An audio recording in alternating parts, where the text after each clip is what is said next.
All right, so welcome everybody to our monthly SciEngage discussion. My name is Jeff Hunt. I'm the director of LabX here at the National Academy of Sciences.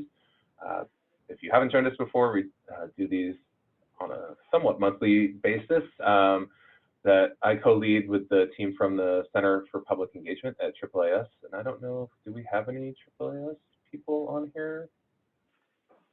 Oh, yes. Yes, Emily I'm here. Alana's and here. Alana. Hi, I'm here Right. too. Okay, This is hello. Emily. You've got the camera blacked out, back to normal. So usually I get to just sort of say my piece and hand it off, but actually today I'll be co-hosting this session with the team from Silver Lynette, Jen Benoit Bryant and Peter Lynette. And so the motivation for this, I'll just give you all, is that people always ask me sort of about what LabX is and what we do and why we do it. And so I figured that we would give you a little background on our program and sort of where we fit. So I'm going to start things off by kicking it over to Peter to give us some context, and then we'll get into the information that came out of work we did with the Silver Lynette team researching millennials and their connection to science. So Peter, it's all you. Yeah, hi. I just want to make sure we introduce Jen as well, and she's going to be leading the substantive portion of this. I get the fun bit at the beginning. But I'm Peter Lynette. I am the president of Silver Lynette Audience Research. For those of you who don't know us, we're a firm based in Chicago that works nationally with what we call the cultural sector, which is defined quite broadly to include science engagement and informal science learning. We've worked over the years with many science museums and natural history museums, but we also do a lot of work in the arts. In fact, we're probably better known on that side of the coin. And we work in other areas of culture like public media, festivals, foundations, you know, all kinds of engagement with the stuff that's sort of both fun and meaningful in people's lives and communities.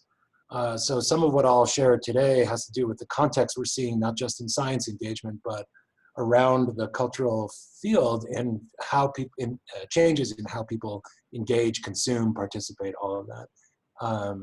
But my colleague Jen has really led this study, and I want to pass it over to her for a quick introduction. Hi, thanks, Peter. My name's Jen Benoit Bryant. Thank you, Jeff, too, for the introduction.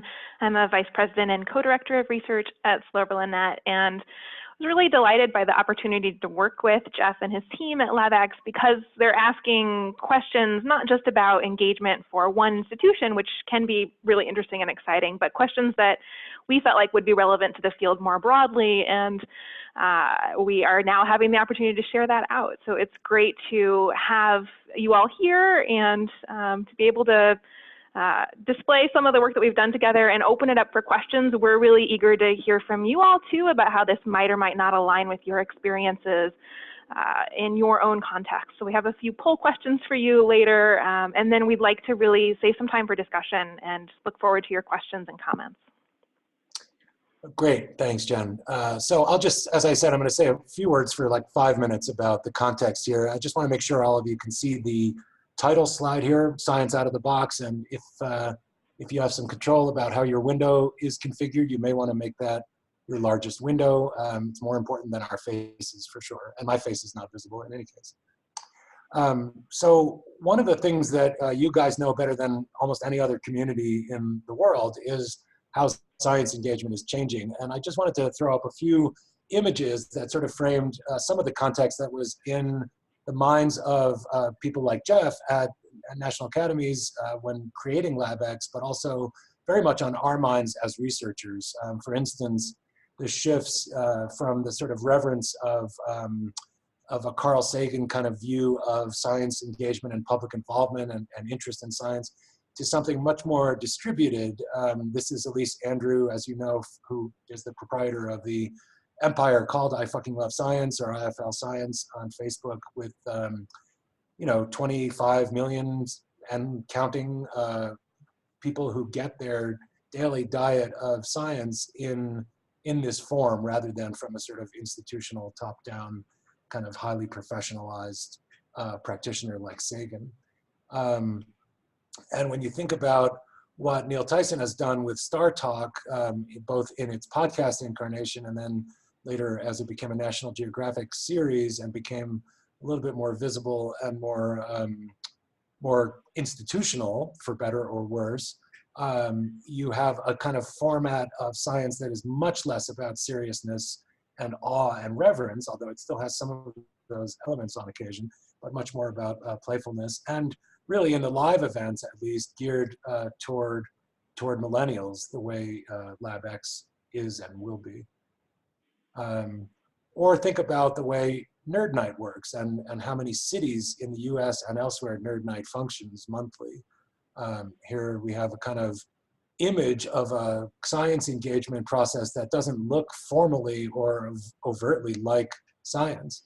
It looks extremely social, which of course it is, and it has moved us from the contemplative or the sort of formal content-based science to something much more experientially based. And we'll talk in our own research today about the difference between sort of assuming that the content is the lure versus assuming that the experience more broadly is the lure. Again, you all represent practitioners who are playing on exactly these dimensions.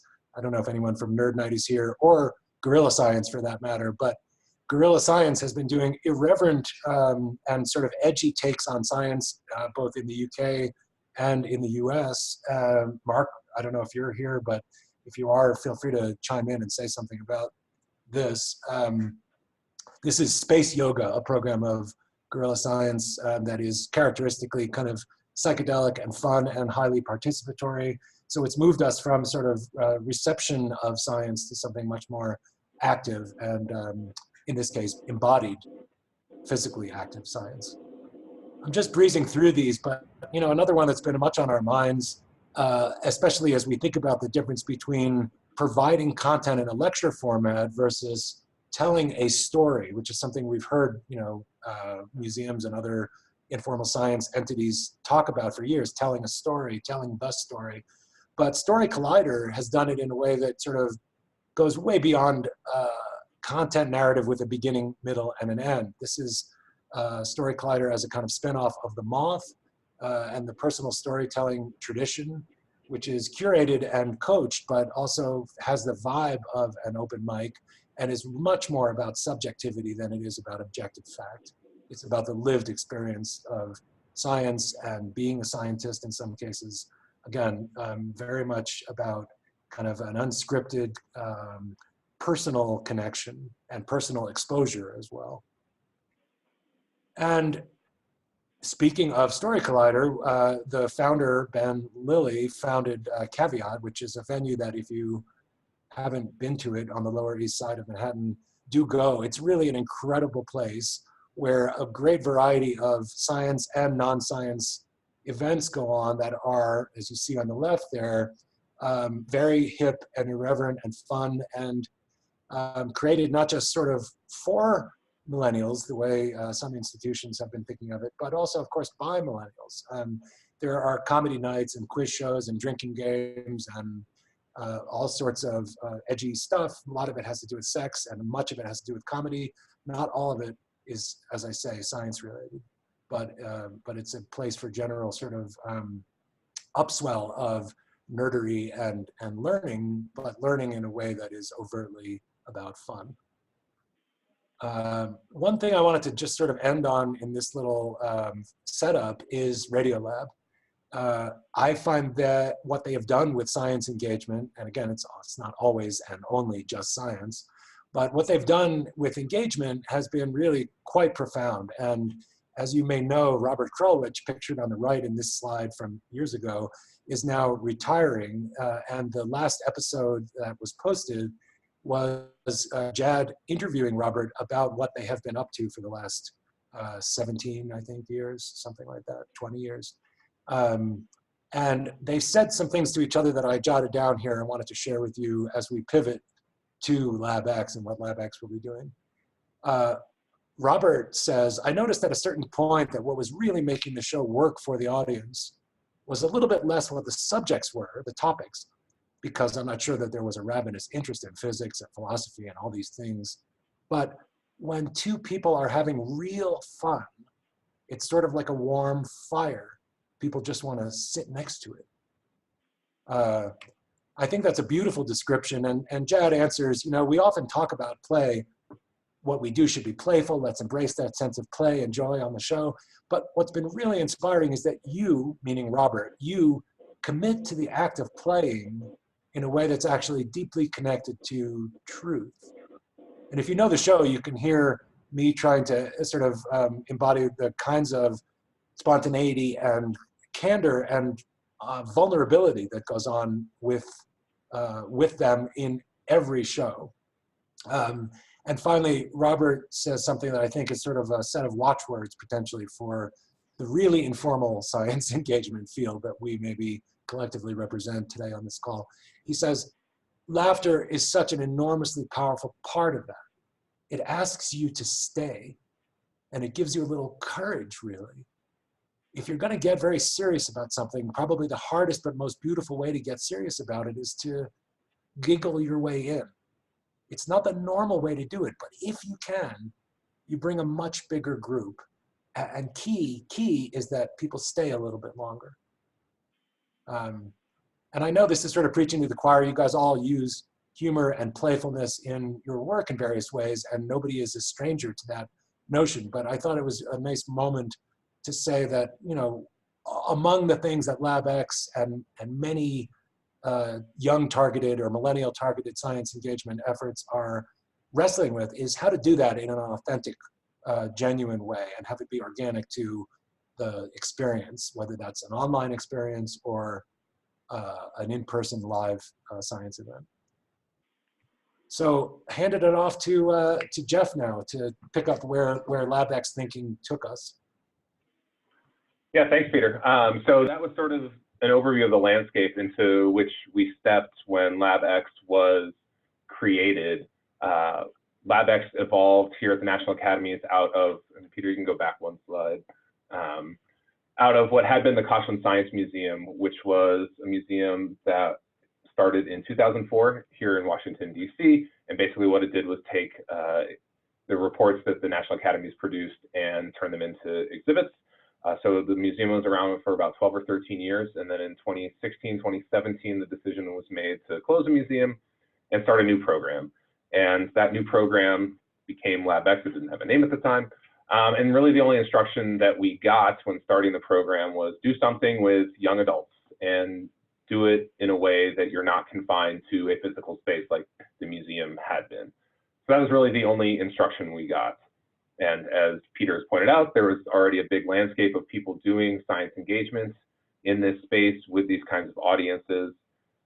So we had to sort of figure out what our niche was, but also figure out who our audience was and what their interests were and what their motivations were and what their modes of engagement were.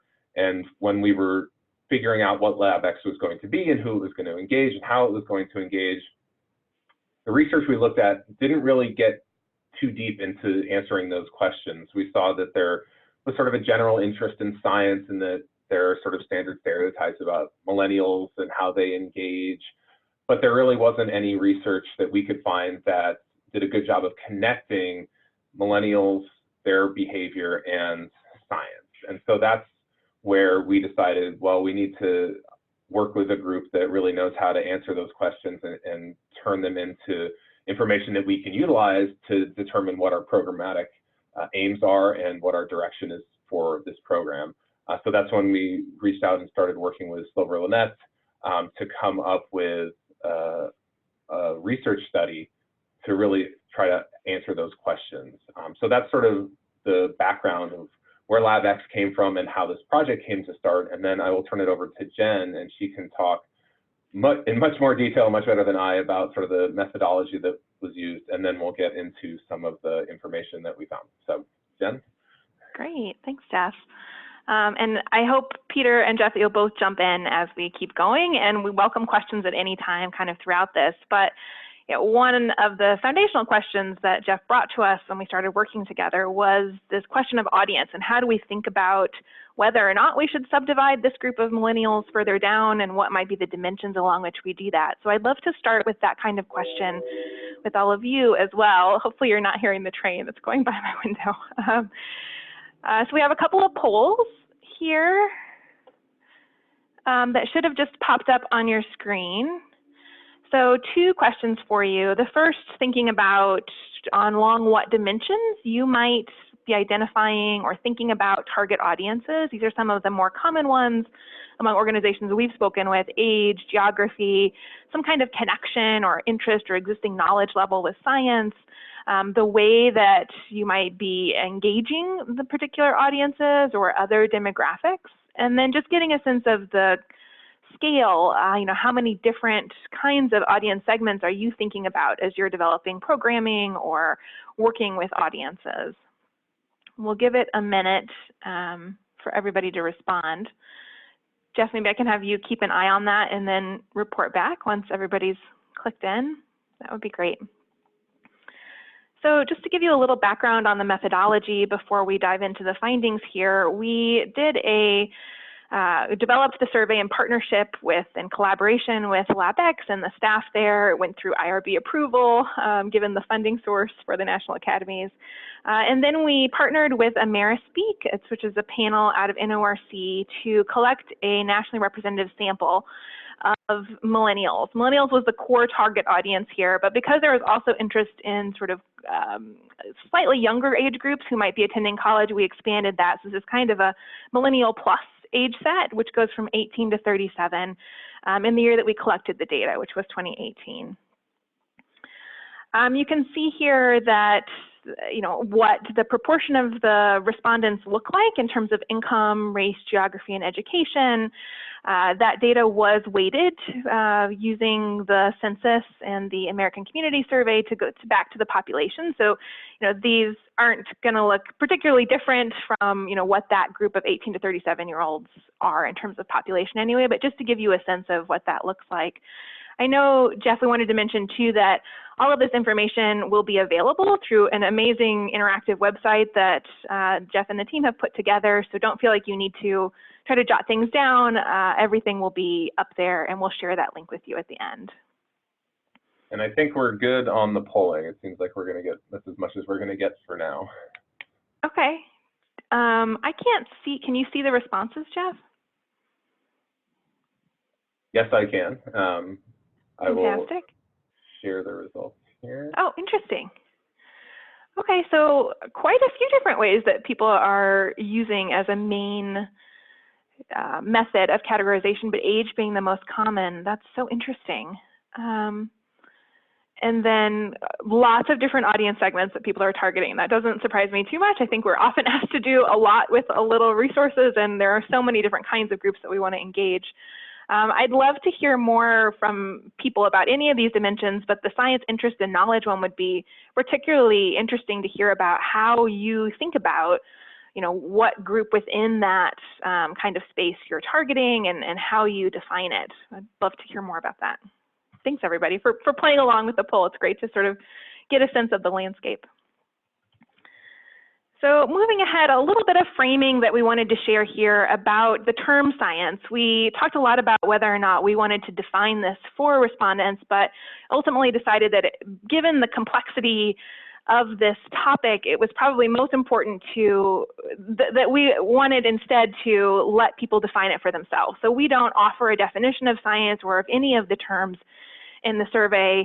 We're really just asking them to share their reactions based on their own personal definitions. And likely that means that people are really using different kinds of definitions here. But given that we wanted to understand their relationship to science, we felt it was important that they're the ones defining what science is. So at a really high level, just understanding the extent to which people are interested in topics which include science and some science adjacent areas, we were not too surprised to see that pop culture topped the list of kinds of areas that people were interested in, that these millennials were interested in. But science isn't at the bottom of the list. It's at 29%. And then two categories that we think about as sort of science adjacent through a lot of our analysis, technology and nature, animal, and the outdoors, sway an even bigger proportion of the millennial audience. We also looked to see how interest in these three areas overlapped, and we found that those who are interested in science are also quite likely to be interested in technology and nature.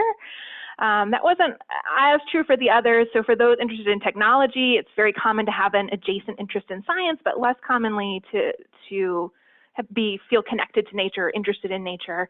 And then nature is a little more removed from the science and technology. It's less likely for them to also have overlapping interests in science and tech.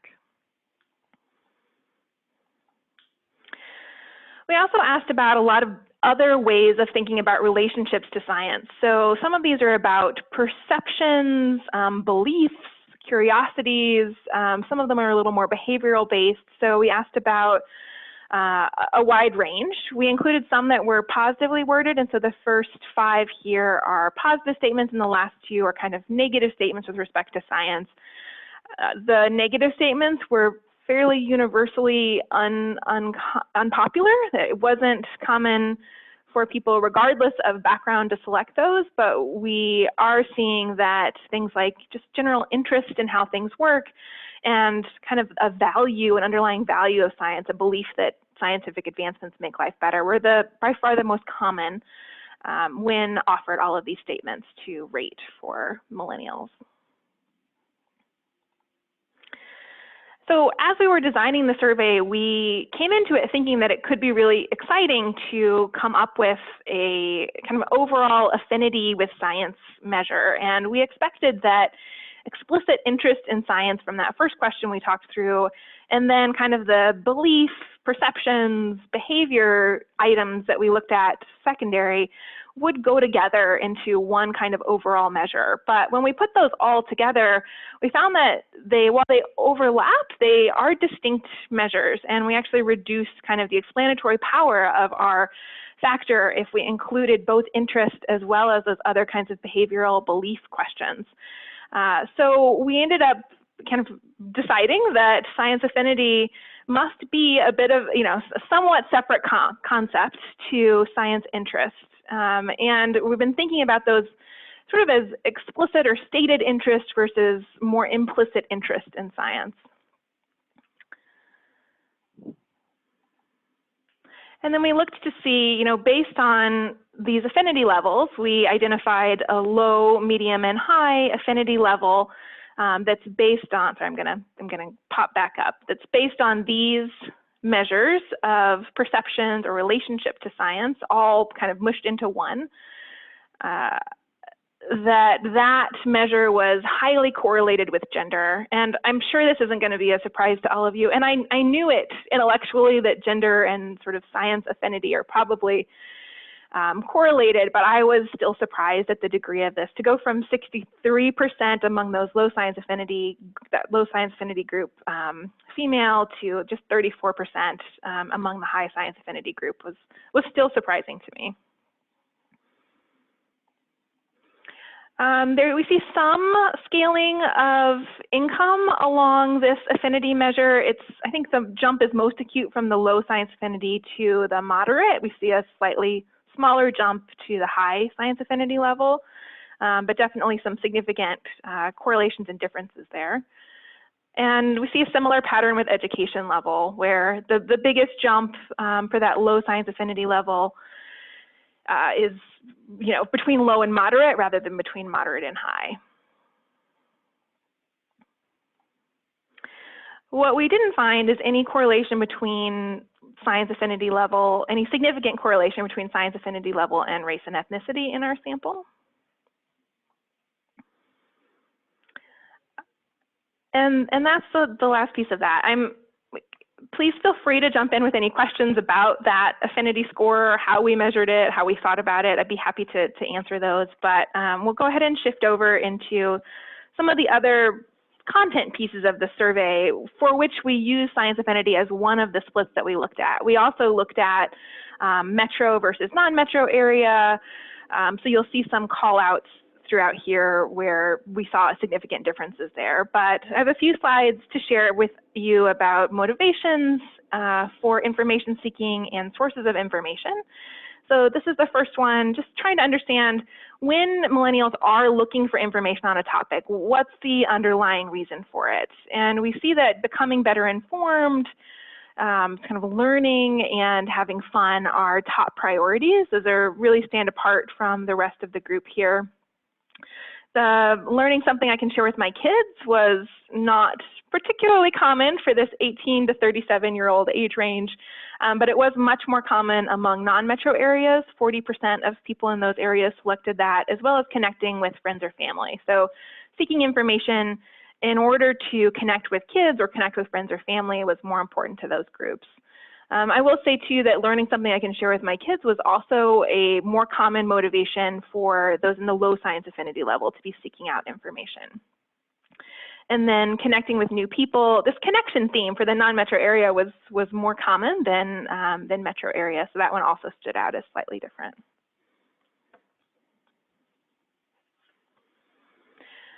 With respect to other sources of information, where are they actually going to get this information? We see that online searches are, pretty common, pretty universally common here. But friends or family are sort of secondary as a resource, and that's again particularly common among non-metro area respondents to the survey.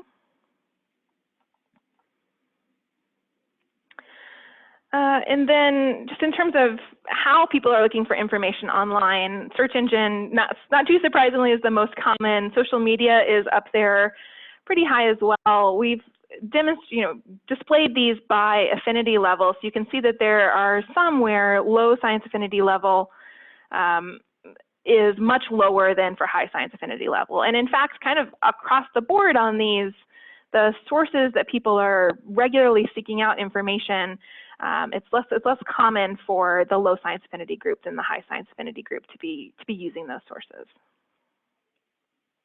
But online games was particularly high among this group, played online games. We asked about that one in part because it felt like a potential we were thinking about both in-person and online mechanisms for engagement or events, and online gaming may be a potential doorway in for some of these groups. So shifting over, we have a few questions about, didn't click, sorry. Shifting over, we have a few questions about event preferences here. So one of the things that was on the minds of the LabX team was how popular will online events be compared to in-person events, and knowing that you can have a different kind of reach with an online event compared to one where you're there on site.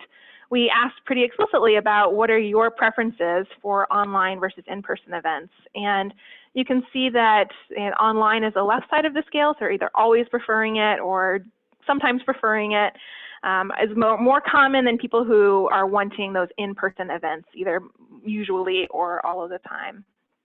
It was a little surprising to me. I'm curious for all of you if you've seen that kind of pattern in preferences for engagement.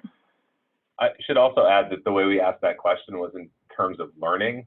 That's right. So it may be different if people are just asking about what do you like to do versus how do you like to learn. Mm-hmm.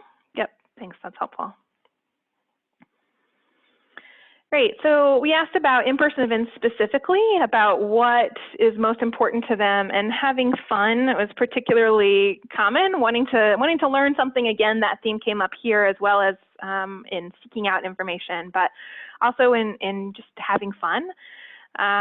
Here, making me laugh, that was a theme that came up in Peter's introduction. It's one that's particularly salient for the low science affinity group. You can see that bar is significantly higher than for the medium and high science affinity group, but it's a reason to seek out an in-person event for many millennials. Yep. And then in terms of connections to science, science does tend to come up.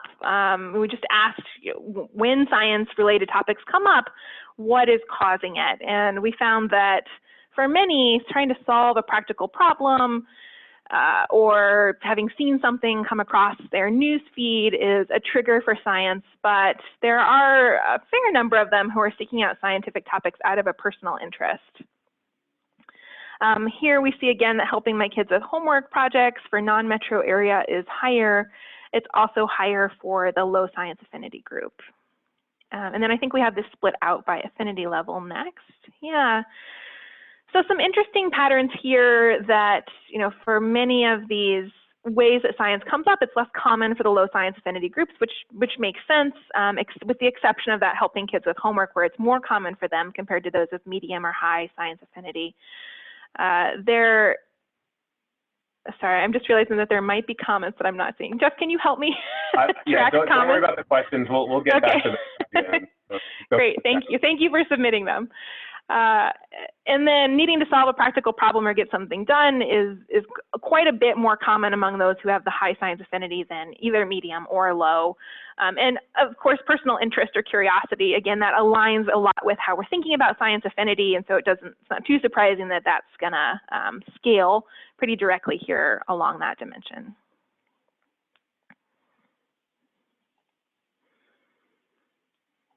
Okay, oh, sorry, there's a great pop-up there. And so one of the things we were also interested in was the extent to which topics or themes that might come up or that you might be able to build programs around are viewed as connected to science or could potentially be solved by science. So a lot of these topics that we asked about, millennials do recognize as topics that could be connected to science in some way. The things connected to the environment and technology felt particularly aligned with science, but a lot of, politics, entertainment, less so. So some clear areas of connection. And we asked a slightly more focused question as well about, thinking about where they currently live, their community, what local issues are particularly important to them. And we found that, the economy, education, crime, and housing as well are all top of mind for people. They could select 5 out of the list here. So we're somewhat limited in what they could select. So it's not surprising that none of these are at like 80 or 90%, but some clear themes here. And then we also asked about, the breakdown by affinity level.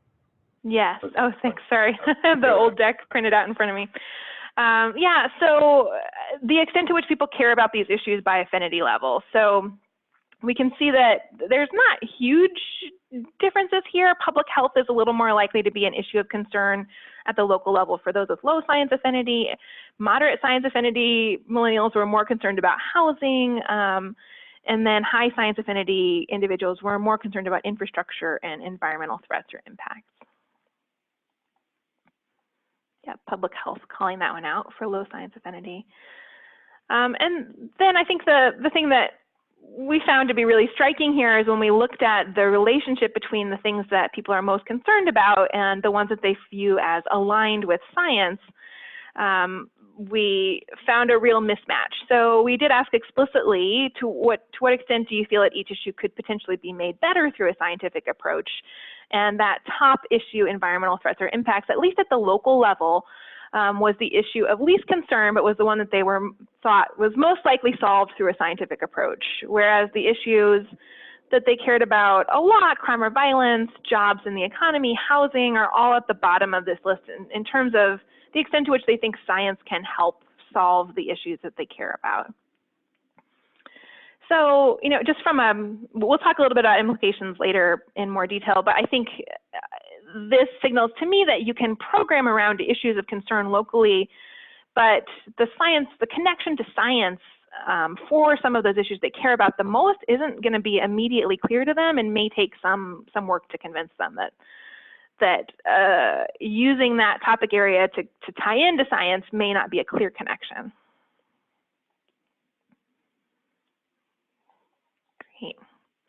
So this is kind of a visual representation of those themes where we're charting on the x-axis here the importance of the issue to them, and then charting on the y-axis the extent to which they believe a scientific approach can or cannot make it better. And so, the sweet spot here, ideally for programming, would be things that people care about, for which they feel science is relevant or could help solve the issues. And education is really the only one that falls into that category.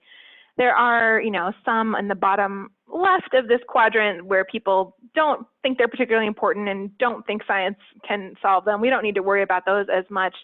I think the ones that are, the ones in the sort of top left quadrant and bottom right quadrant are areas of potential opportunity, things that people either care about, think are important, but don't think that science can make better, like jobs or the economy and crime or violence. There may be an opportunity to help millennials see the connections that science could play in solving those issues. And then a few things that they view as somewhat less important, but they do see science as helpful in solving, so potentially opportunity there as well.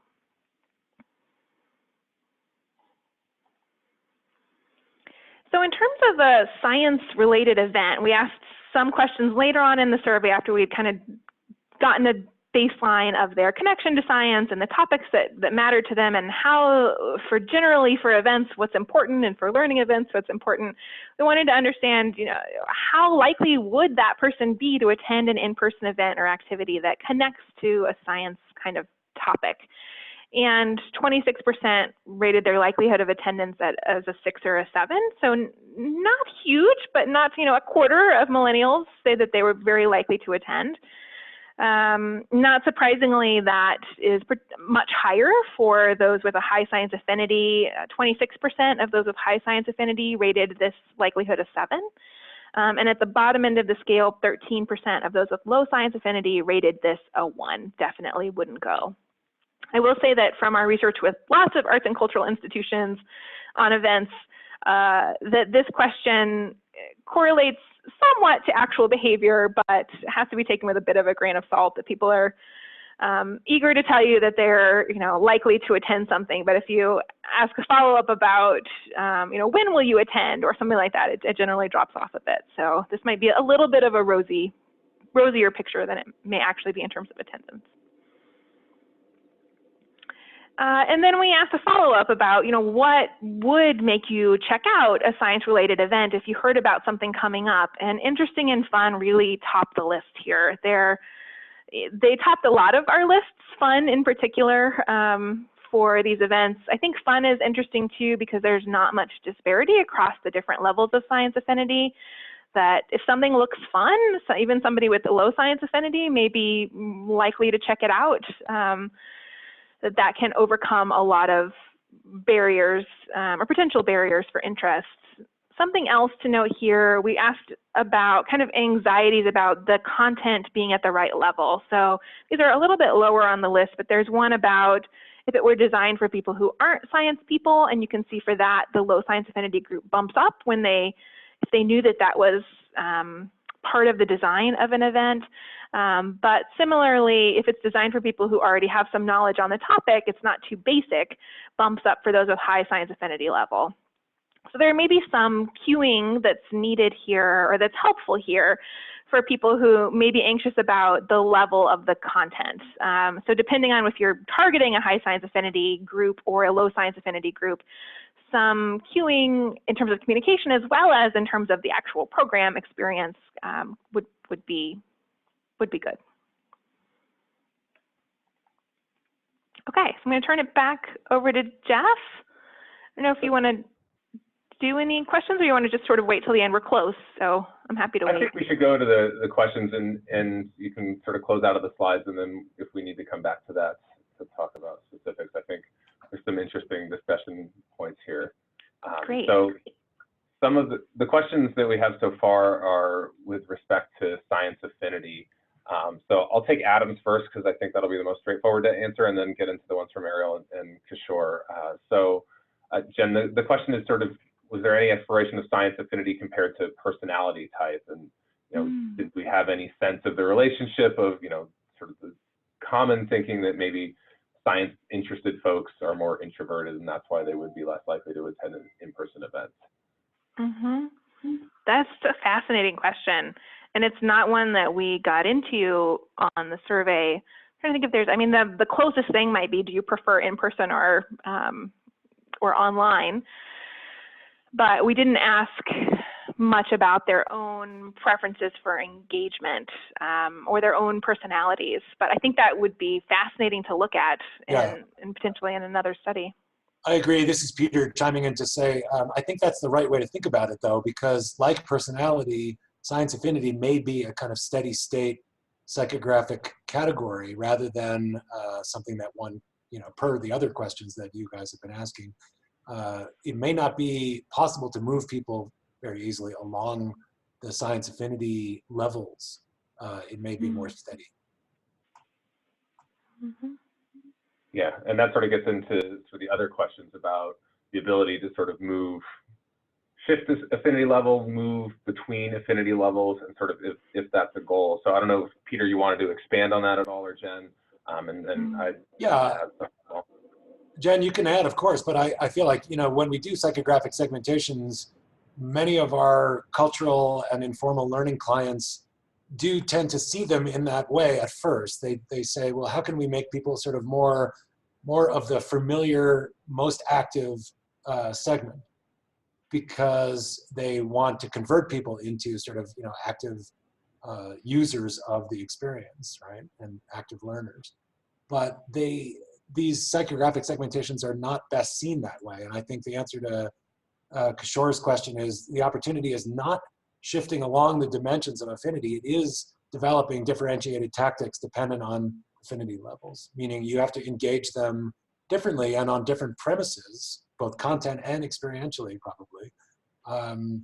But you can't hope to sort of change them. You need to meet them halfway at least. Jen, do you agree? Mm-hmm.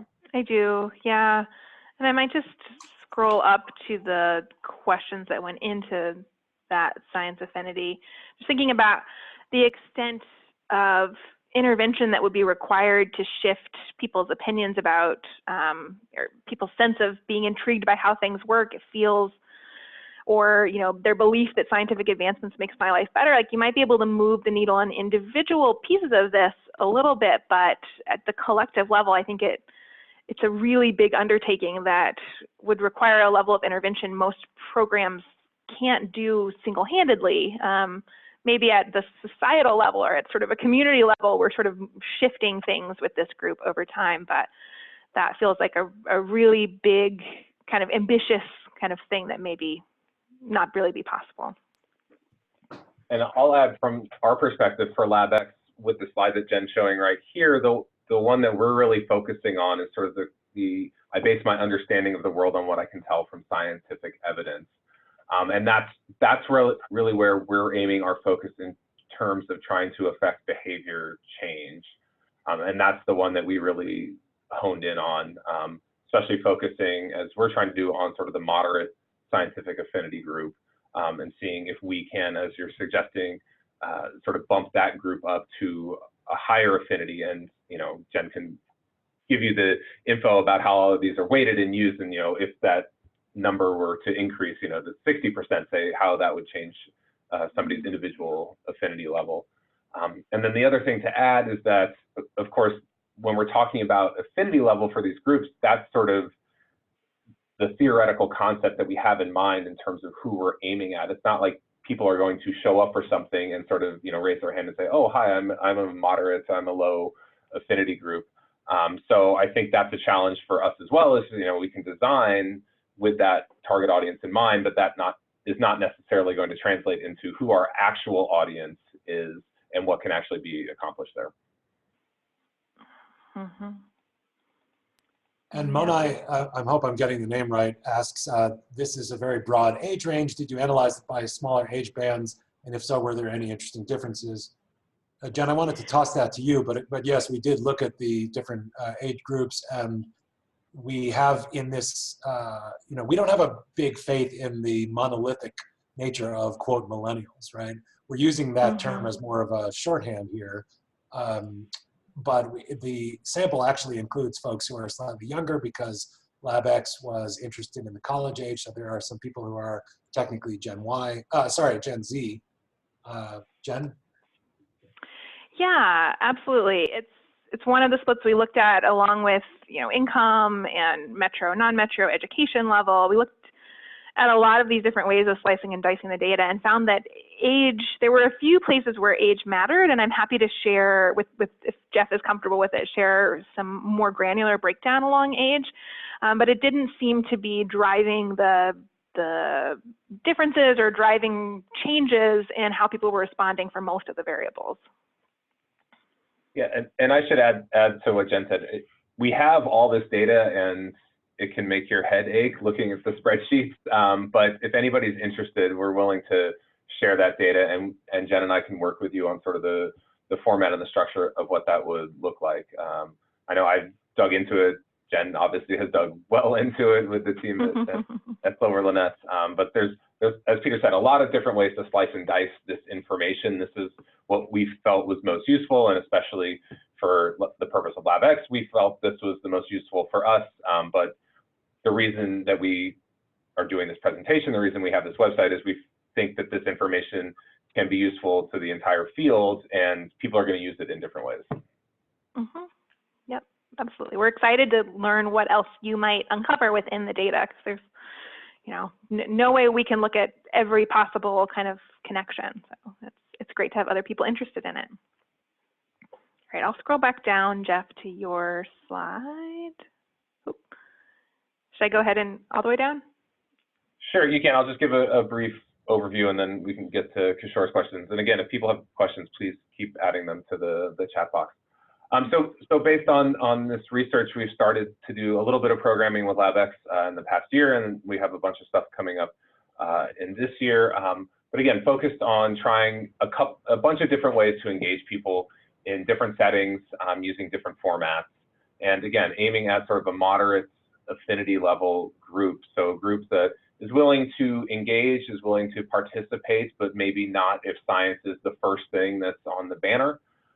So examples, I'll just sort of give an overview of the things that we've done. We've done some science improv shows around the DC area, where we're basically marketing them as comedy shows with some science, but they're very interactive, and we have the audience participate and basically give the prompts for the improvisers. I will say that these groups of improvisers are people with science backgrounds to some extent, so it's actually an interesting form of science communication, especially when the audience is not necessarily a scientifically, high affinity group.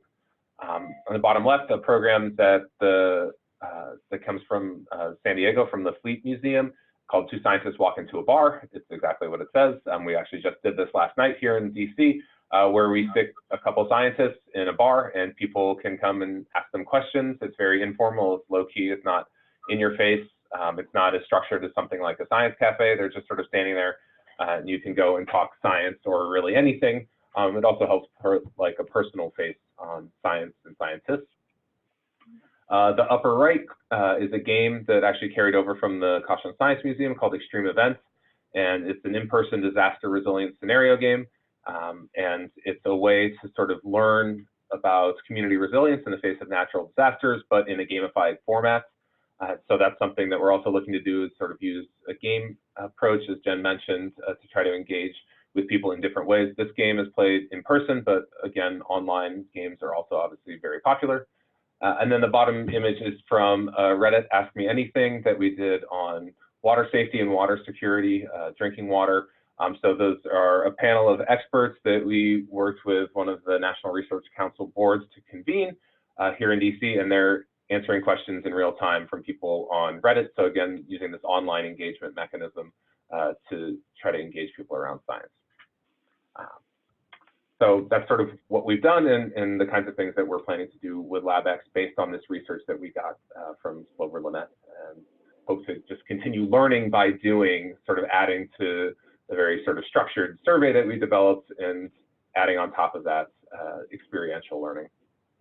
That's great. Jeff, I wonder if you might want to speak to the kind of layering of affinity level that you added in the survey for the extreme event program, just to the question Kishore is asking about, is there a tool we could use to understand and identify engagement level in terms of science affinity for our audiences? You've kind of reverse engineered that in some ways to assess that, so that might be helpful to share.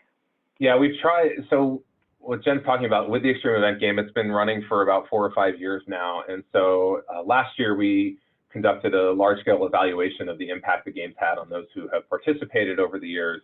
And after developing that tool, we actually added on this science affinity tool. So asking the same questions that we asked here that we used to measure science affinity, we integrated that into the survey that we gave to participants to see, who is actually playing this game, what affinity level are they at. Obviously, this is after the fact, and it was several years back that we were trying to reach in terms of getting responses. What we found for that game in particular, we probably had about 40, maybe 50%, maybe a little higher, were high science affinity, and then much smaller segments were at the moderate and low affinity levels. So that gave us some information about who that actual tool is reaching, and it's something that will be added as we move forward with the game. We now have an electronic version of the survey that integrates this question about science affinity into the responses, and it goes out on a automated 6-month basis. So we're going to be getting that feedback more regularly. But sort of to your question, Kishore, it's something that we, as Jen said, sort of back engineered after we had already developed the mechanism. But it's definitely something that I think can be integrated in our evaluation of our programs and figuring out a way to be, not just sending surveys to people, but maybe there's a way we can sort of have a sense of people's affinity levels either before or during the engagements. Mm-hmm. It'd be really interesting to do like a pre-survey. But I mean, again, survey as a researcher, for me to get totally away from that. But trying to understand your audience before they walk in the door, if it's something that they might purchase tickets to ahead of time.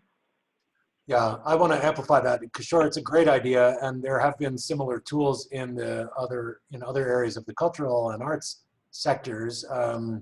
Based on an initial, complex segmentation that then gets distilled down into a handful of questions, just as Jeff's talking about with the extreme event population. But I would say that what's been missing here is qualitative research, meaning this has been an organic kind of bottom-up segmentation, but it's a crude one at this stage. I think it's important to use qualitative research to delve deeper into the identities and relationships to science of each of these different levels, and maybe even complicate the 3-level taxonomy that we've developed.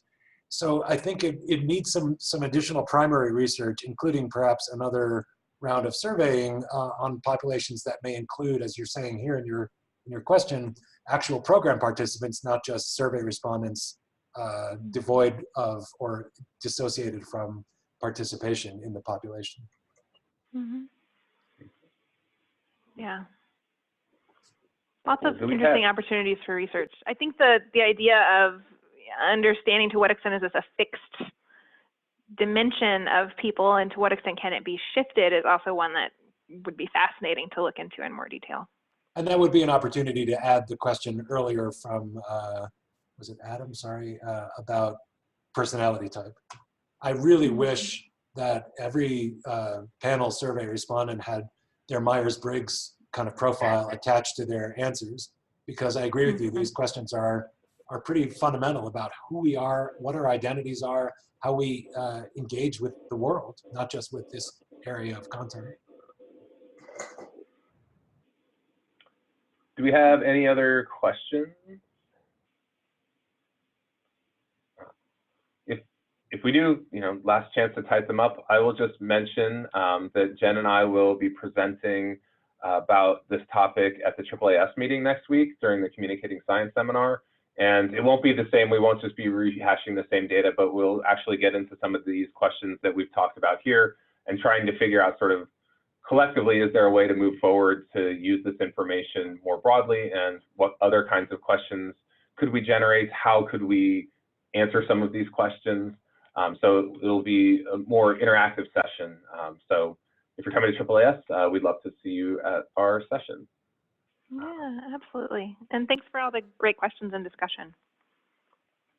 And don't forget that Jeff has already posted this link, labx.org/audience-research, where the interactive report website that Jen has been showing glimpses of is now posted and available to all. So we really look forward to continued dialogue and further questions, and potentially digging into the data in new ways with you all, or into new questions. Cool. If I'm not seeing any other questions, I will say thank you to Peter and Jen for all the work they've done, but especially here. And we will obviously look forward to follow-up conversations.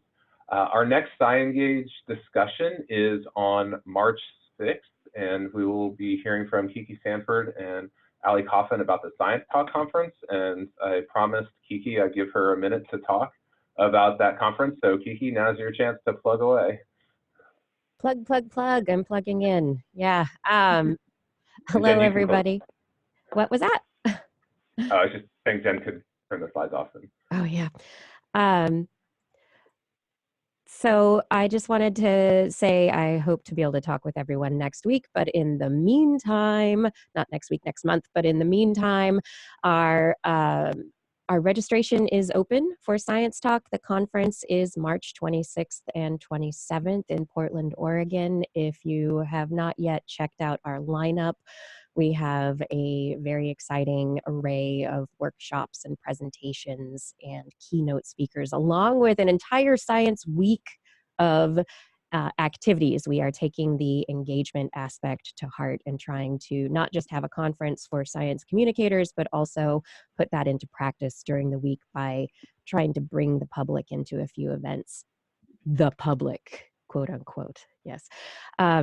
So everyone, sciencetalk.org is the website. I urge you to go take a look and tell your friends. And Ali and I will be back next month with slides and data and things. Looking forward to it. Awesome. Thanks, Kiki. Thank Emily, Ilana, anything for AAAS you want to plug? Yes. So this is Emily. Please come to the AAAS meeting. If you are going to be there, please come to the Communicating Science Seminar on Thursday. We have, in addition to the breakout session that Jeff just mentioned, earlier in the day we have panel sessions, and then we've got several breakouts that focus on a number of topics like this one, as well as research practice partnerships and institutional change to support public engagement and many others. So it's a chance to really dig into some of these issues. And then we will also have a more informal and fun networking reception on Saturday evening. And the only agenda there is just to chat with other folks and sort of see what they're doing public engagement wise, get to know one another. So please come out to that if you'll be at the AAAS meeting. Cool. All right, so it's basically 1 o'clock. So thank you, everyone. Again, we do these monthly. If you have an idea for a session, please let me or Emily or Alana know. We're open to all comers, and the more that you do, the less that we have to do. So that's always great. And we will post this video on our YouTube channel and on the Trellis site. Alana put the link in the chat there. And if you want to be added to our mailing list, if you just go to the web link that Alana will add shortly, and you're not already on there, you can just click that and we will keep you informed. So thank you, everybody, and we will see you next time. Ciao. Thank you.